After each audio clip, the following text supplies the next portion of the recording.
Hi friends.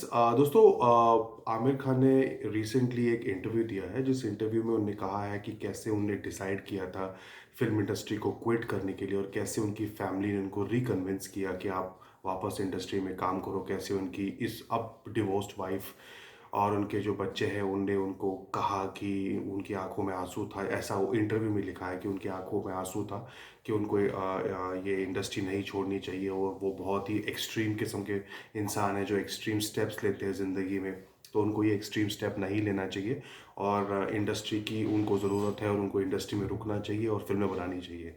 दोस्तों, फिलहाल अगर आप देखेंगे तो आमिर खान ये अच्छी तरीके से जानते हैं कि उनके लिए इस वक्त जो मोमेंटम है, पब्लिक की जो ओपिनियन है थोड़ी सी कम, इतनी फेवरेबल नहीं है। और जो प्योर कमर्शियल फिल्में होती है उसके लिए भी जो मोमेंटम है मार्केट में, पब्लिक में, वो थोड़ा सा कम है इस वक्त, क्योंकि कश्मीर फाइल्स के आने के बाद लोग जब फिल्में देखते हैं तो उनको एंटरटेनमेंट के बाद कुछ और भी चाहिए। पहले इट वाज ऑल अबाउट कि आप अच्छा एंटरटेनमेंट सप्लाई कर दो लोगों को, वो अपना टाइम पास करके निकल जाएंगे, वो टिकट खरीद लेंगे। मगर अब क्या हो गया है, क्योंकि यूट्यूब भी मार्केट में आ गया है, बहुत सारे चैनल आ गए हैं जिससे एंटरटेनमेंट मिल जाती है फ्री में। तो लोगों को अब एंटरटेनमेंट प्लस इंफॉर्मेशन चाहिए कि दुनियादार में क्या हो रहा है। तो इसमें क्या होता है कि जो प्योर कमर्शियल फिल्में होती है उसमें लोगों का रुझान थोड़ा सा कम होता हुआ हो रहा है।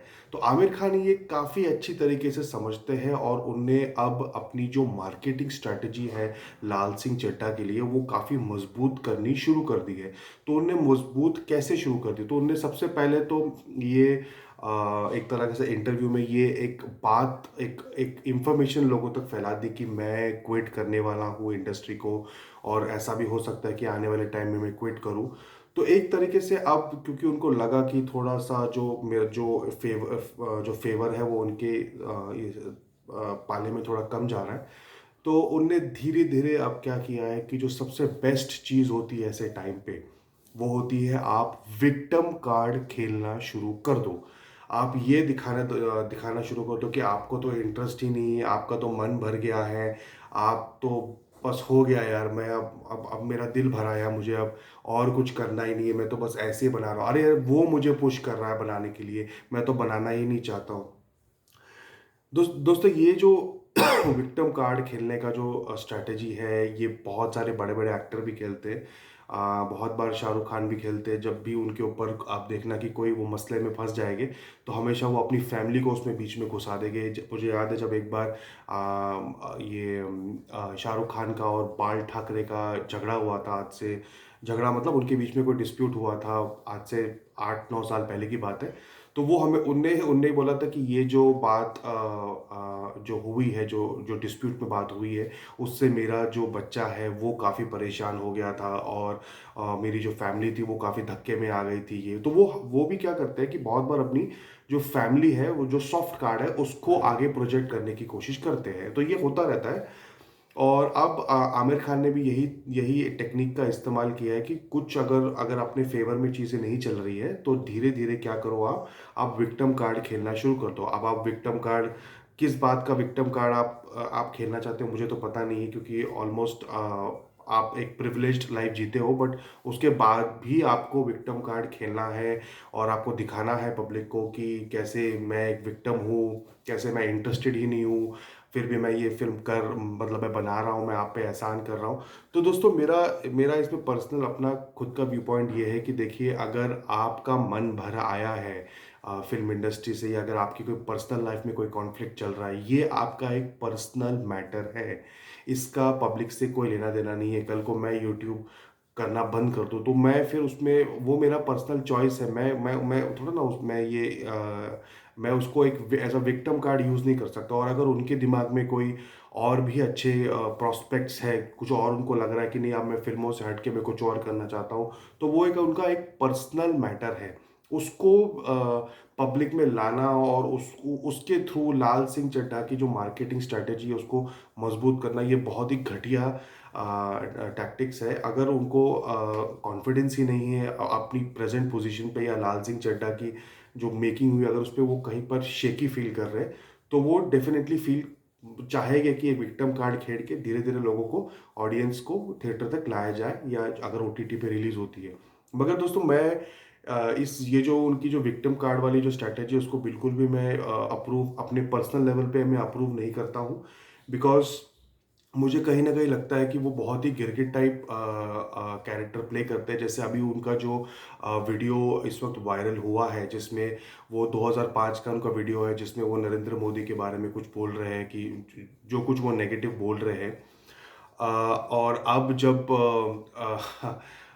वो तो एक एलिमेंट है, फिर आप उनको देख सकते हैं कि वो कहीं न कहीं मुझे कम्युनल भी लगते हैं। फिर वो आप देखिए जब पैलेस्टाइन में वो विज़िट भी करते हैं, वहाँ पर भी उनका एक टिप्पणी होती है। फिर इज़राइल मतलब फिर वो टर्की जाते हैं, तो टर्की के जो प्राइम मिनिस्टर जो भी वहाँ के एर्दोगान हैं, उनके साथ वो खड़े होते हैं, मतलब एक फ्रेम में खड़े होते हैं, जबकि उनको पता है, मैंने आपको भी बताया कि उनका और इंडिया का और पाकिस्तान का क्या डिफेंस मैटर चल रहा है, उसके बावजूद भी वो वहाँ पर खड़े होते हैं।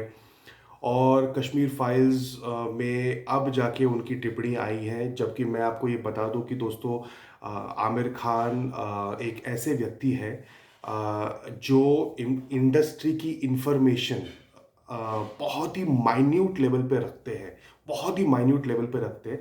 उनको 2 ढाई साल पहले से ही पता होगा, उनकी जो कॉन्शियसनेस है उसमें उनको अच्छी तरह से पता होगा कि कश्मीर फाइल्स जैसी एक फिल्म बन रही है, वो किस टॉपिक पे है, उसके जो डायरेक्टर है उनका क्या टेस्ट है, वो कैसे बनाएंगे, ये उनको बहुत ही गहराई से उनको पता होगा। अगर उनको पता नहीं रहता तो वो मतलब वो इंडस्ट्री को बहुत ही गहराई से समझते हैं, उन्हें पता है कहाँ कहाँ क्या क्या हो रहा है, किस तरह की फिल्म बन रही है। अब क्योंकि वो फिल्म ने एक हाइप पकड़ लिया है और वो सक्सेस पकड़ ली है, तो जाके वो उस पे उनने टिप्पणी दे दी, उनने बोल दिया कि ये जो फिल्म है बाकियों को देखनी चाहिए।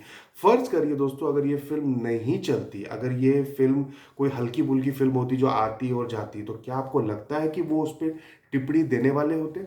वो उसको पूछते ही नहीं। मैं आपसे ये सवाल करता हूँ कि जब 2005 में जब आपने टिप्पणी की कि गोधरा में क्या हुआ, और आप जब पैलेस्टाइन में जाते हैं, आप जब टर्की में जाते हैं, तो आप जो ये मैटर है, ये जो कश्मीरी पंडित का मैटर है, उस पे क्यों नहीं बोलते हो? वो तभी बोलना है आपको जब वो फिल्म सुपरहिट हो जाएगी और उसका पूरा का पूरा एक मोमेंटम खड़ा हो जाएगा मार्केट में, और अब जो नहीं बोलेंगे वो एक्सपोज हो जाएंगे, तो आप मजबूरन क्यों बोलते हो?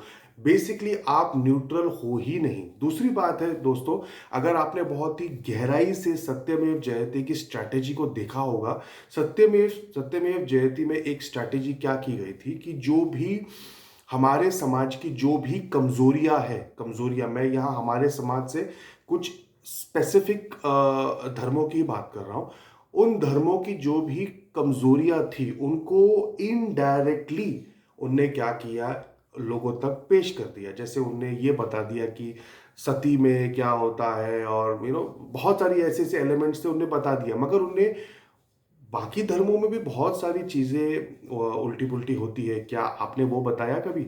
आपने कभी नहीं बनाया। तो उनने क्या किया, एक धीरे धीरे एक एंटी मूवमेंट खड़ा करने की कोशिश की थ्रू इंटेलेक्चुअलिज्म इन सत्यमेव जयते। अब उसके सारे एपिसोड्स को देखिए, उसमें राइट फ्रॉम जो पानी का भी जो डिस्कशंस किया है, फिर उसमें जो जितने भी रिलीजियस बिलीफ्स के बारे में डिस्कशन किया, वो एक एंटी मूवमेंट खड़ा करने की धीरे धीरे बहुत ही इंटेलेक्चुअल तरीके से, इंटेलेक्चुअल का तरीका होता है सॉफ्टली आपको कन्विंस कर देना किसी चीज के लिए, किसी भी चीज को आपके धीरे धीरे धीरे धीरे आपके दिमाग में वो बात डाल देना। और जैसे जैसे वो आपके दिमाग में बात एक बार घुस जाती है, तो वो फिर धीरे धीरे उसमें ग्रो करना शुरू करती है, और जब ग्रो करके बड़ी हो जाती है तो फिर वो एक एंटी मूवमेंट बनने का तरीका अपना रास्ता बना लेती है। तो उस तरह से जो सत्यमेव जयते में मुझे लगा था कि बहुत सारी, ऐसे मेरा पर्सनल व्यू पॉइंट है कि बहुत सारी जगहों पर कुछ कुछ कम्युनिटी जो है स्पेसिफिक उसी के रिगार्डिंग बात किया गया था, बाकी चीज़ों के बारे में बात नहीं किया था। क्योंकि और अगेन यहाँ पर न्यूट्रल ना होने का मुझे काफ़ी लगा है। तो मेरी सिर्फ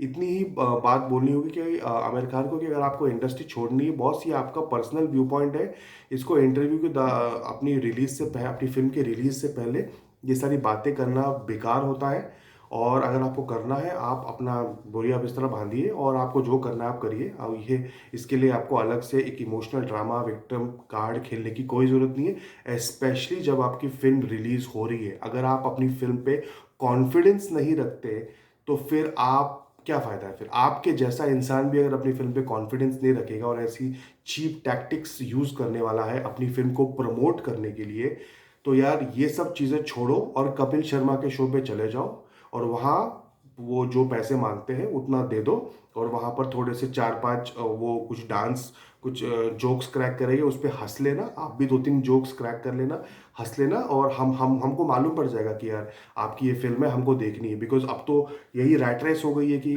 यही एक स्टैंडर्ड तरीका हो गया है कि कुछ शोज़ पे आओ, अपनी फ़िल्म को प्रमोट करो और फिर हम आपकी फ़िल्म देख के लिए चले जाएँगे।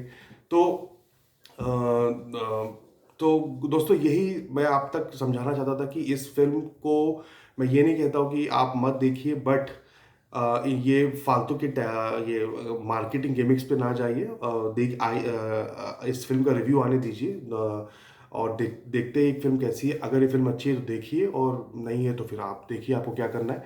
मगर ये टैक्टिक्स फ़ॉलो ना करिए। Thank you.